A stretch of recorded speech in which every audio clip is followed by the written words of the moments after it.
நான் தான் உங்கள் இப்போ ஆக்சுவலி இப்போ ரீசெண்டாக பார்த்தீங்கன்னா பெண்களுக்கு எதிராக பாலியல் குற்றங்கள் நடந்துகிட்ருக்கு. அதுலேயும் பார்த்தீங்கன்னா சிறுமி பாலியல் கொடுமைகள் நிறையவே நடக்குது. இப்போ சொல்லணும் அப்படின்னா இப்போ ரீசெண்டாக வந்து பார்த்தீங்க அப்படின்னா நம்ம புதுச்சேரியில் வந்து 9 வயசு பொண்ணை பாலியல் பலாத்காரம் பண்ணி கொன்னுட்டாங்க. இன்னும் அந்த விஷயத்துலேருந்தே நம்ம ஆளுங்க யாருமே வெளியில் வரலை. இன்னும் ஃபீல் பண்ணிவிட்டு கவலைப்பட்டுக்கிட்டு ரொம்ப இது பண்ணிட்டு தான் இருக்காங்க. அப்படி இருக்கும்போது நம்ம திருப்பூரில் இருக்க வெள்ளை கோயிலுங்கிற ஊரில் ஒரு திருவிழாவுக்கு அம்மாவும் பொண்ணும் வந்திருக்காங்க.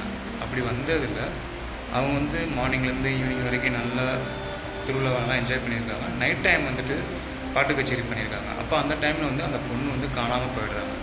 சரிங்களா? அந்த பொண்ணோட வயசு பார்த்தீங்க அப்படின்னா 17. நல்லா கேட்டுக்குங்க, அந்த பொண்ணோட ஏஜ் வந்து 17.